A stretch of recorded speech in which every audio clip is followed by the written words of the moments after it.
¿Quién te escucha? Te entregamos toda la información, la opinión y el debate sobre los temas que a ti te interesan. Combinación Clave, junto a Fernando Paulsen. Somos opinión. Somos la clave. Bueno, bienvenidos a Combinación Clave. Tenemos hoy día de inmediato libros para regalar en un día viernes que no es muy común. Así es que vamos a regalar dos libros. Uno es de Víctor Herrero, Después de vivir un siglo, que es una biografía de Violeta Parra, que está recién hace poco salida a público y tuvo un éxito excepcional. Y de María José Cumplido, Chilenas Rebeldes. Para concursar por estos libros, hemos cambiado el hashtag hoy día. El hashtag hoy día tiene que ver con el día y es hashtag la clave 8M. Y también agregar el @ me gusta leer CL, que debe ir en el Twitter. Y entonces, de María José Cumplido, Chilenas Rebeldes, y Después de vivir un siglo, una biografía de Violeta Parra, de Víctor Herrero, disponibles a partir de este momento. Estamos aquí en el estudio con nuestra primera invitada, ya Silvia Rux, coordinadora residente de las Naciones Unidas en Chile. Silvia, ¿cómo estás? Muy bien, Fernando, muchísimas gracias. Queríamos traerte, entre otras cosas, para que se pudiera entender el fenómeno que no ocurre solamente con el Día Internacional de la Mujer, sino que con muchos días internacionales que se fijan y que de alguna manera pasan todos porque los legitime Naciones Unidas, digamos. Y ¿qué característica especial hace de que un día particular se pueda celebrar o conmemorar en todo el mundo a partir de una fecha? Sí, si bien estos días son fijados por Naciones Unidas a través de la Asamblea General, tenemos que pensar que en realidad son el resultado de un consenso de las 195 naciones que forman Naciones Unidas. Entonces, quiere decir que son los mismos países que consideran que hay una fecha en especial en el año en el que tenemos que dar mayor visibilidad a un tema, a una problemática. Reconozcamos que hay una cantidad que pasan desapercibidos. Sí. Incluso el Día de la Mujer, durante décadas, casi que era una fecha más. O sea, más recientemente, en los últimos años, es que progresivamente ha ido tomando mayor visibilidad y mayor peso y convocando a mayor número de personas, especialmente mujeres, pero también hombres, jóvenes, niños, niñas, ¿no? Sí, no, eso es interesante y además llega un momento, estaba viendo parte de la historia del 8 de marzo como Día Internacional de la Mujer, y esto nace, algunos lo atribuyen a partir de una huelga textil en Nueva York, otros lo atribuyen a situaciones que han pasado cercanas a 8 de marzo en distintos países, a la posición de México en un momento dado respecto de que esto se instituyera como un día internacional, pero todo en algún momento dado de esto llega a Naciones Unidas. En Naciones Unidas, como tú muy bien lo dices, toma la decisión de singularizar la fecha para conmemorar una cosa especial, y a partir de ahí cada país hace lo suyo. Sí, pero hay una convocatoria muy mundial, o sea, a través de esto de los medios, las redes sociales, cada vez tenemos un planeta más globalizado. En los últimos años hemos visto que en general las tendencias son a que los países se sumen de una misma manera. O sea, de alguna manera el movimiento Me Too ha convocado prácticamente a todos los países. El tema de las marchas feministas y las huelgas, que sé que en Chile está sonando como algo nuevo, pero hay países que ya llevan años, incluso décadas, con el tema de la huelga de las mujeres, y me han preguntado mucho, ¿por qué las mujeres tienen que hacer huelga? O sea, quieren llamar la atención, pero quieren llamar la atención de una manera muy focalizada, por favor, vean lo que vale nuestro trabajo. Y una forma de hacerlo valer es cuando está ausente, ¿no? El trabajo tanto en lo doméstico como también en lo público o en el sector privado. Entonces, esa es una forma que han encontrado las mujeres en este momento para hacer realmente un llamado y una convocatoria también a ponerle foco a lo que son las problemáticas que viven y las grandes diferencias todavía. Estamos conversando con Silvia Rux. Ella, como lo hemos señalado, es la coordinadora residente de las Naciones Unidas en Chile. Silvia, yo te hacía el punto de la diferencia entre los países porque, a ver, todavía hay muchos países que no consideran para nada un día de conmemoración de Día Internacional de la Mujer, por mucho que Naciones Unidas lo diga. No pasa nada en esos países, incluso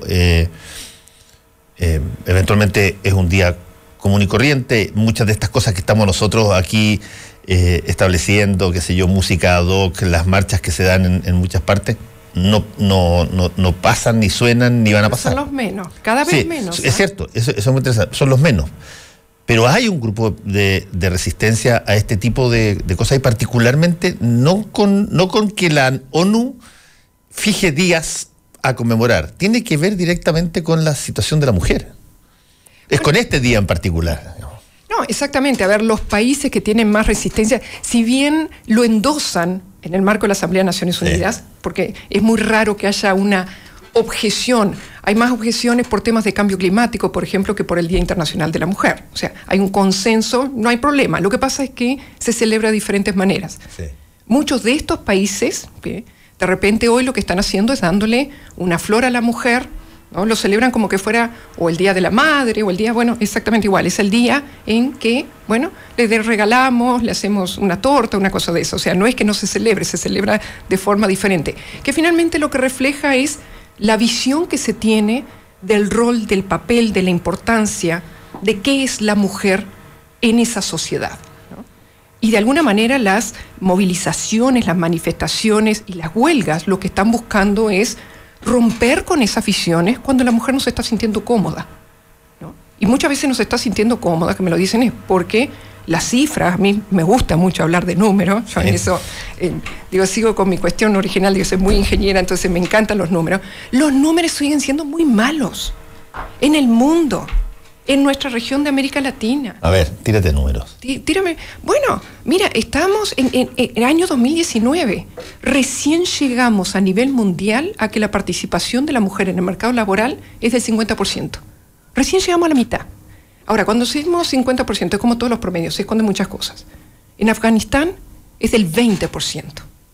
¿Okay? Viene de 1990, era el 15%. Hoy es el 20%. ¿Okay? En Yemen es similar.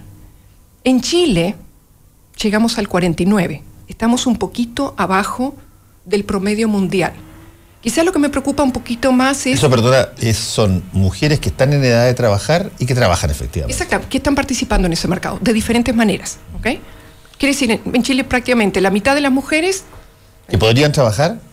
Están incorporadas y las otras no están excluidas de ese mercado. ¿Okay? La pregunta es, ¿por qué? ¿No? Entonces, hay diferentes razones. Y yo creo que lo importante es analizarlo en cada país, cuáles son esas razones.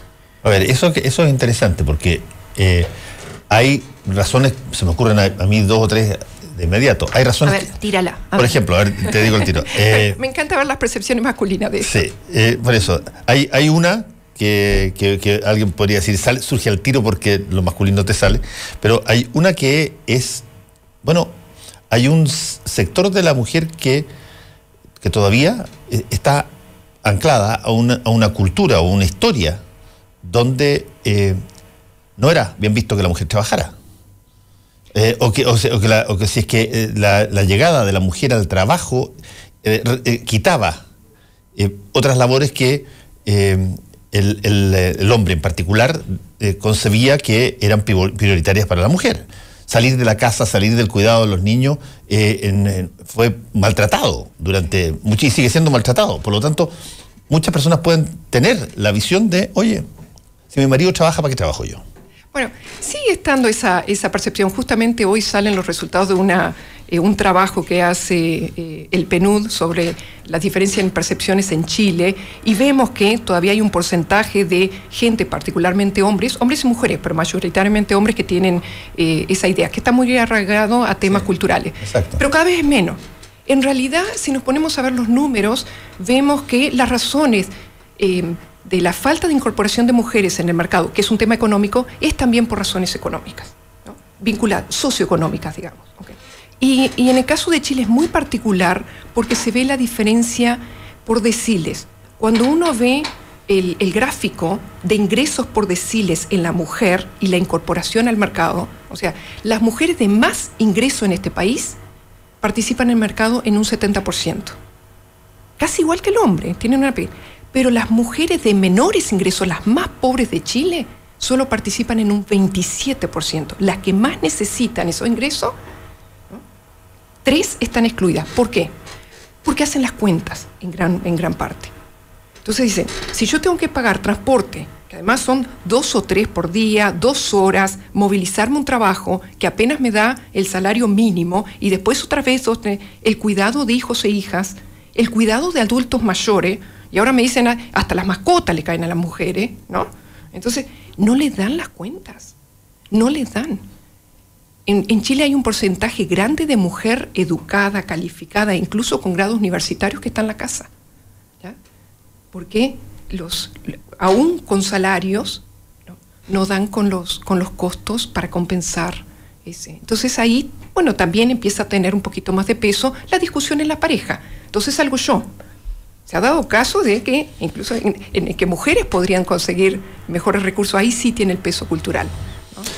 ¿Y qué tanto de esto, cuándo se comienza a percibir, Silvia, el que esto cambia de intensidad? Que hay una ruptura de cómo las cosas eran en la época, qué sé yo, que yo nací, o la época de mi abuelito, hasta ahora. Okay. ¿Qué marca la saltada de la flecha para una dirección distinta? Esa pregunta me encanta porque me da la posibilidad, o sea, con eso lo que podemos traer son los ejemplos de cuándo cambian las cosas, cuándo se mueve la aguja. ¿Okay? Lo que te decía, en el caso de Chile, en los últimos 5 años, muchos de los indicadores están casi en meseta, pero algunos han cambiado. ¿Qué ha cambiado? Por ejemplo, la participación de la mujer en política. Ley de cuotas, pasamos de 16 a 23% de mujeres en el Congreso. ¿Cuál es la diferencia? Una voluntad política pública, ¡pling!, empiezan a participar más mujeres. Con lo cual, más mujeres están en la radio, más mujeres están mandando mensajes, más. Eso sí empieza a generar.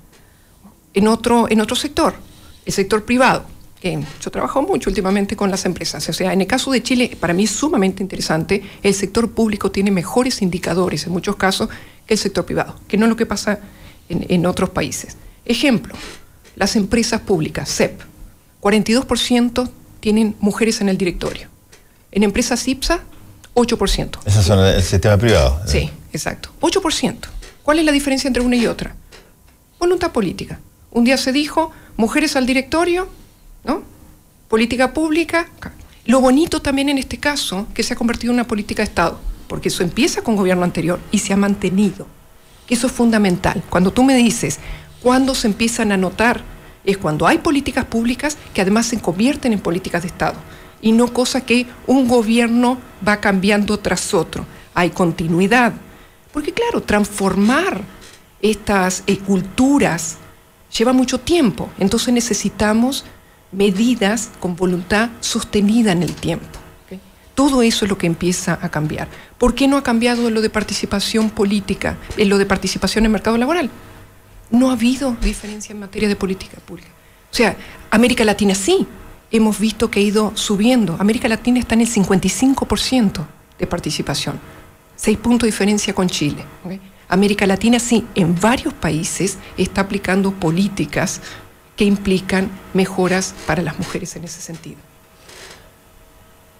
Eso que estás señalando es bien interesante porque, como todos los cambios que pueden hacer saltar la aguja, para usar la misma analogía, todos los cambios tienen inicialmente una profunda resistencia de la inercia del sistema, y que teme o cree incierto el futuro a partir de que algo cambie en ese sentido.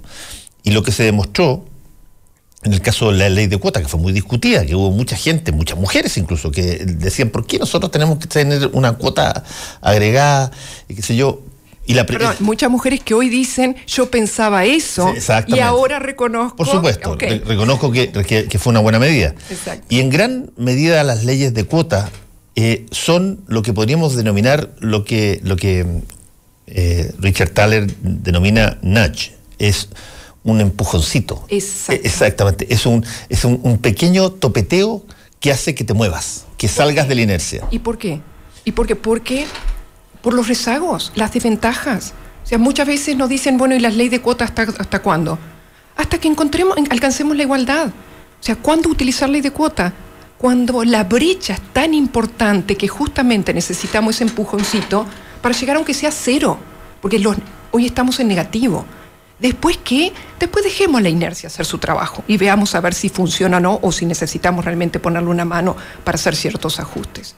¿Eh? Ahora, eso en el sector privado, por su misma definición, está dada a la voluntad de cada empresa, digamos. No es necesariamente una cosa que se pudiera instituir sobre la base de una decisión con voluntad política, como tú lo mencionaste. ¿Cómo no? Los países europeos lo están haciendo, bueno. Particularmente Bueno, pero Chile se graduó.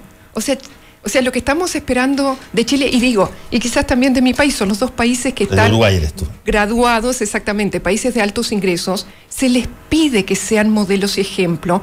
¿Por qué? Porque tienen excelentes indicadores en lo económico, tienen muy buenos indicadores en lo social. Entonces, de alguna manera, no se les perdona que estén rezagados con respecto a países con menos niveles de desarrollo en temas, en el caso de género, y de nuevo, me hago cargo también porque es el caso de mi país, que se lo exijo. ¿Por qué? Porque no han aplicado, no ha habido esa voluntad política y no han habido políticas públicas, el interés suficiente que sí han tenido en otros sectores, porque las capacidades existen y cada vez hay más voluntad. Y de alguna manera estas movilizaciones, estas huelgas, quieren decir que la gente se está sumando y las apoya. Quieren ese cambio. Hablar de un modelo de desarrollo de un país y que sea sostenible, necesitamos tener cambios en estos aspectos. Es un signo de modernidad. Sin duda. Y como todos los cambios, en todo orden de cosas, tú vas a tener de pronto precursores, gente que va a abrirse a recibir o a entender la necesidad de esos cambios, y vas a tener, consultores, iniciadores más bien tardíos, que esperan a ver cómo funciona, retardan el proceso, ya sea porque ideológicamente no les parece o porque económicamente no les conviene, pero no es una cosa homogénea, no es una ola de maremoto que pasa. Es más bien una especie como de lluvia muy fuerte que de repente moja mucho, y hay algunos que se cobijan y que salen sequitos. Sí, ahora hay mucha ignorancia, ¿no? Por ejemplo, la experiencia que he tenido en los últimos 2 años, que estoy trabajando muy cercanamente con el sector privado en el marco del Pacto Global, más de 80 empresas, de las empresas más grandes de Chile, y me doy cuenta que hay desconocimiento de tema. Cuando decimos, bueno, es que esto no nos conviene económicamente, y le empezamos a mostrar unos números, o sea, yo estoy convencida que en el caso de la empresa tenemos que hablar en los términos que le sirve a la empresa.